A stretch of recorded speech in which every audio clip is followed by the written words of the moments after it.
Bonjour. Aujourd'hui, un exercice que m'a proposé Yann Blumerck en probabilité et que je trouve savoureux. Et bon, je ne peux pas m'empêcher de le partager, évidemment. C'est le problème des dés pipés. Si on regarde un peu sur Internet, on se rend compte que c'est un problème assez célèbre. Ce que j'aime bien dans le problème, c'est qu'il est à la fois très pratique et qu'il a une solution théorique extrêmement élégante, plus une ouverture qui fait fructifier l'imagination d'un mathématicien. Commençons par le commencement. Le problème, c'est le suivant. Peut-on piper 2 dés à 6 faces, de sorte que la somme obtenue lors d'un lancer, des 2 dés, donne une loi uniforme? Bon, j'essaye de m'expliquer. On lance les 2 dés. Il y a un dé, on va regarder la probabilité pour qu'il donne de 1 à 6, P de x égale 1 jusqu'à P de x égale 6. Eh bien, on va supposer qu'on peut jouer sur tous ces paramètres-là, pourvu que les probabilités soient comprises entre 0 et 1 et que la somme fasse 1, évidemment. On ne va pas se poser la question de physicien, comment on fait pour plomber les dés pour que ça donne exactement tout ce qu'on veut, n'importe quel élément de 0,1 puissance 6 tel que la somme fasse 1. Mais bon, ok, on va supposer qu'on peut le faire. On a un deuxième dé, dont le lancer va être indépendant par rapport au premier. Et on suppose aussi qu'on a la possibilité de le piper exactement comme on veut. Maintenant, donc, on est les maîtres de tous ces paramètres-là. Et on voudrait que la somme soit uniforme, c'est-à-dire que quand on regarde la somme des dés obtenus, ça fasse K. Bon, bien sûr, K va être compris entre 2 et 12, ce qui fait qu'il y a 11 possibilités. Et il faut que ce soit une loi uniforme, c'est-à-dire qu'on ait un onzième pour tout K, quel que soit K entre 2 et 12. Voilà l'exercice et la solution est très cool. Alors, allons-y. Quelle est la probabilité que x plus y soit égal à k? C'est la probabilité que x soit égal à 1 et y égal à k moins 1, plus x égale à 2 et y égale k moins 2, bon, si k est assez grand, voilà. Plus, on va jusqu'à la probabilité de x égale k moins 1 et y égale 1. Bon.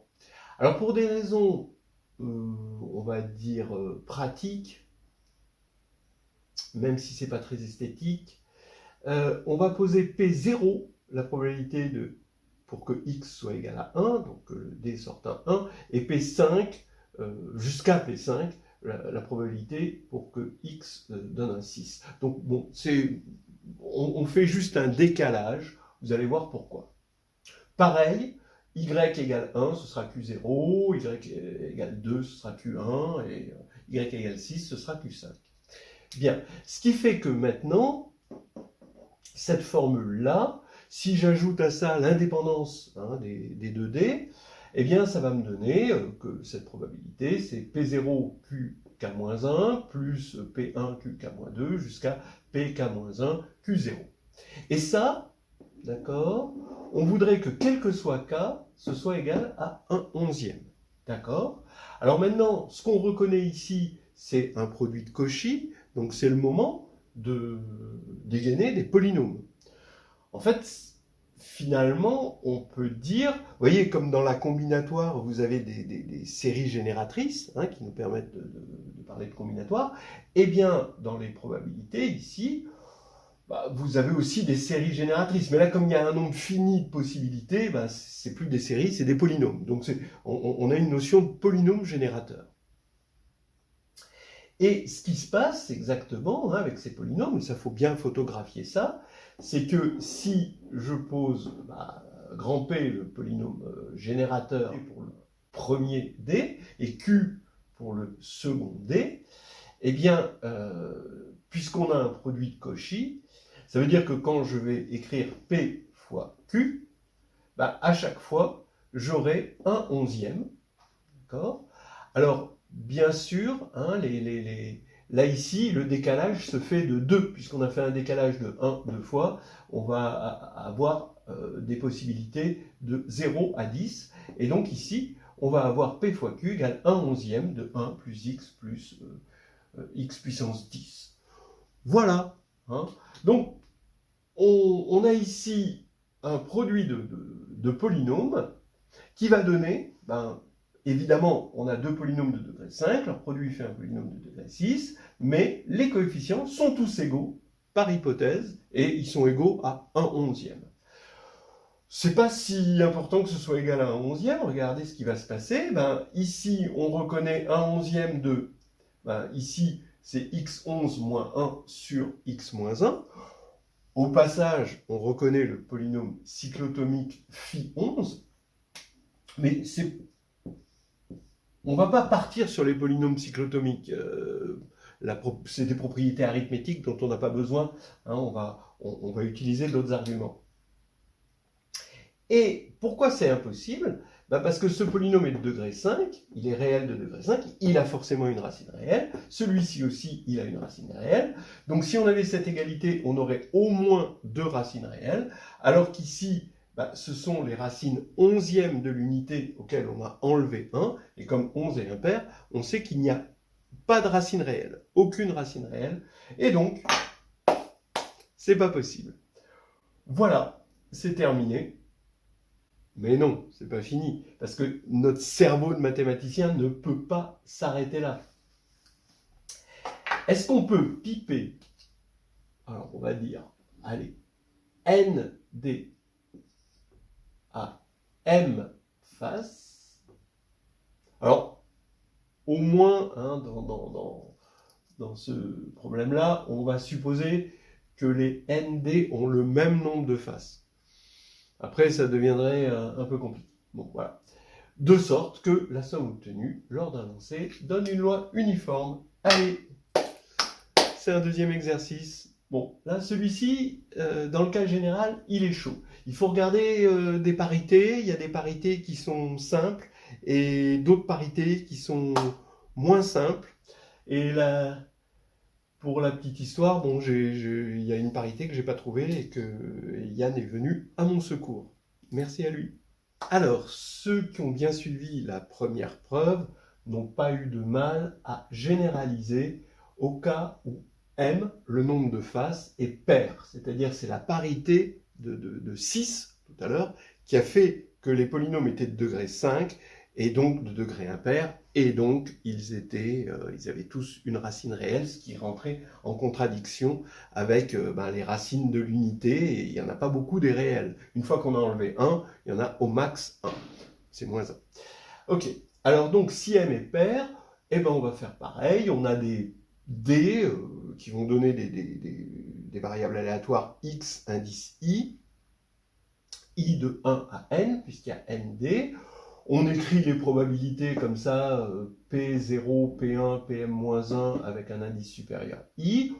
Bon, la somme, évidemment, ça fait 1. Voilà, bon, ce sont des réels. Bon, ok, compris entre 0 et 1.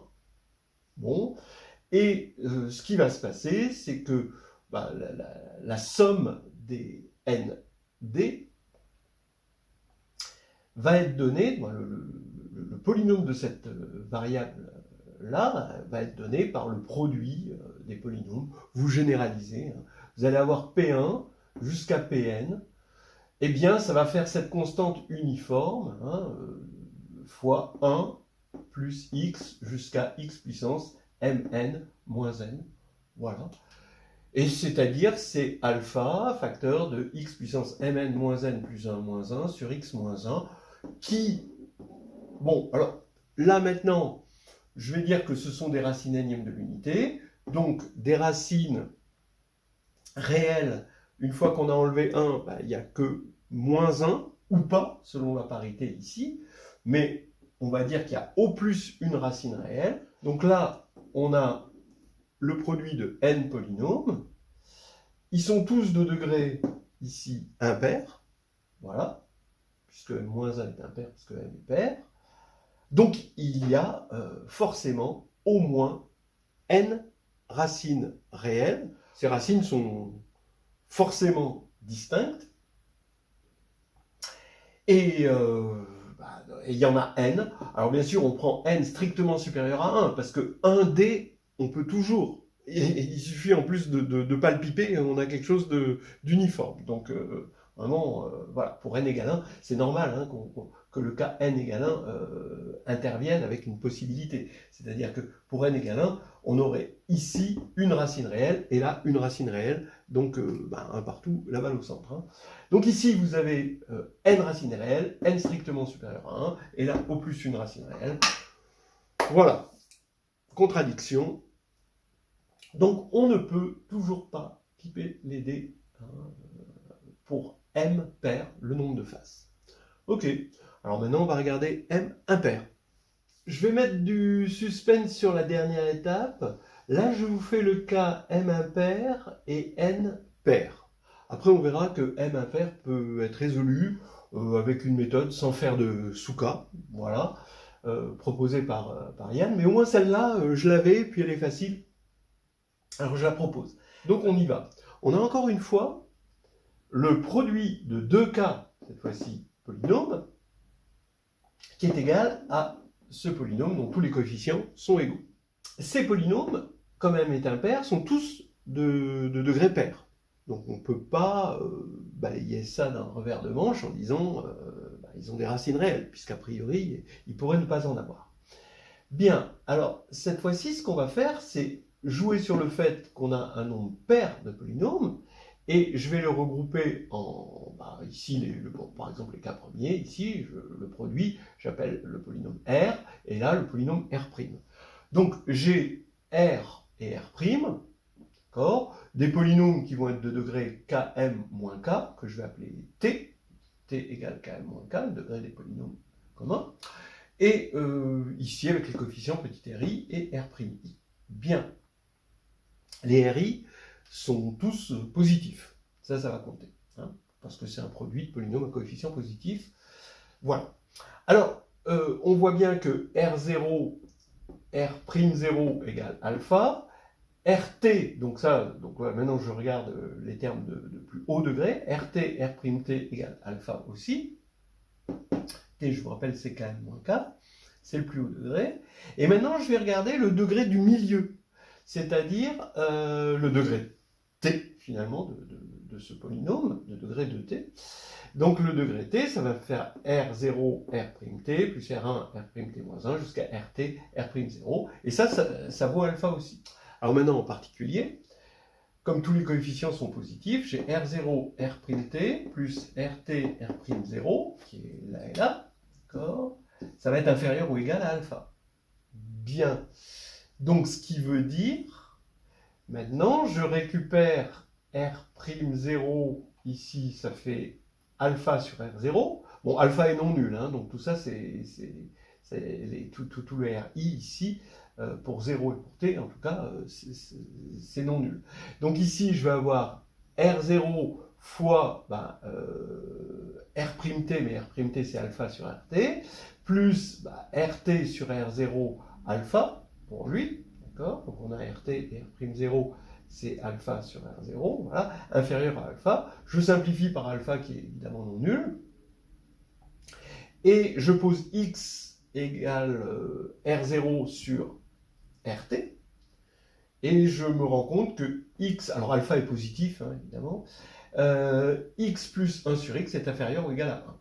C'est-à-dire, si vous préférez, comme x est aussi positif, x2 moins x plus 1 est inférieur ou égal à 0.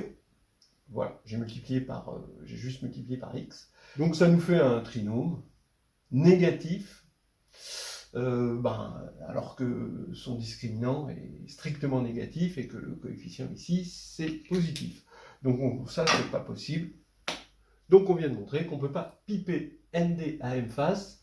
On l'avait vu pour le cas pair, maintenant on a pour le cas M impair et N pair. Alors maintenant, la dernière preuve.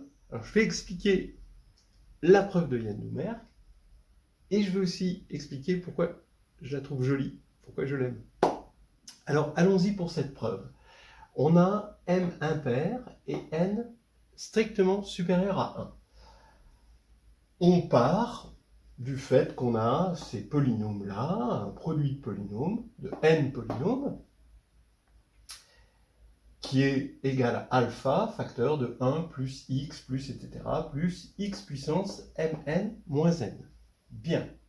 Alors, le fait que m soit impair fait que m-1 est pair, et donc ça, c'est pair. D'accord ? Entre autres, moins 1 ne sera pas racine ici. Or, c'était la seule racine réelle qu'on pouvait espérer là-dedans. L'idée, et c'est une excellente idée, c'est la normalisation des pays. C'est-à-dire qu'on va juste remplacer chaque pays par un alpha i pays, de sorte à ce qu'ils soient tous unitaires.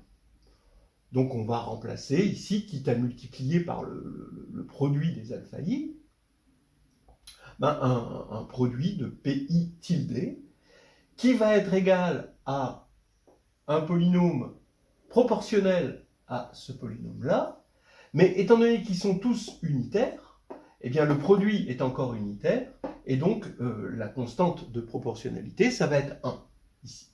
Donc on a cette égalité-là, d'accord ? Et maintenant, ici, on n'a que des polynômes, finalement, de degré pair, et m-1, hein, et les racines, ce sont des racines simples, bien sûr, parce qu'ici, on n'a que des racines simples, et ce sont des racines de 1, différentes de 1 et de moins 1. Donc, elles vont arriver avec leur conjugué, parce que c'est des polynômes à coefficient dans R. D'accord ? Bien. Donc, les racines des pi tilde viennent toutes par paire conjuguée. C'est-à-dire que pi tilde, ça va être le produit indice j, bon, de certains x moins zj, facteur de x moins zj bar. Voilà. Bien. Alors, quand on fait le produit ici, bien, on obtient x2 moins zj plus zj bar, x plus 1. Parce que zj bar, c'est égal à 1. Hein. Toutes les racines de l'unité sont de norme 1. Bien. Alors, la remarque qu'on fait, c'est que ces polynômes-là sont symétriques, et le produit de polynômes symétriques est toujours symétrique. La somme, non, il faudrait qu'il soit de même degré, hein. mais le produit, oui. On n'a même pas besoin de parler de polynômes symétriques. Tout ce qu'on voit, c'est que le polynôme pi va être unitaire, et son coefficient en degré 0 va être forcément 1. On va se servir que de ça. Et ici, on a des choses symétriques. C'est intéressant, mais on n'a besoin que de la symétrie à ce niveau-là. Bien. Maintenant, je vais nommer P indice J, indice supérieur I avec un tilde, hein, le coefficient de ce polynôme-là, en xj. Voilà, et degré moins 1. Ce qui va faire que quand on va tous les multiplier ici, et qu'on va regarder le terme en x puissance m-1 là-dedans, on va avoir, entre autres, pour tout i, le terme où on a choisi p tilde m-1 pour le polynôme pi, p tilde i, et 0 pour tous les autres. Mais cette somme, elle participe à une somme plus générale d'un produit de Cauchy généralisé, hein, qui nous donne, lui, le terme en xm-1 du polynôme produit. Et comme tous les autres termes sont positifs, parce que tout ça c'est un terme positif, hein, évidemment, eh bien, cette somme-là, qui participe à la plus grande somme, produit de Cauchy, généralisé, et va être inférieure ou égale au coefficient ici, en xm-1, c'est-à-dire 1. Voilà, donc c'est inférieur ou égal à 1.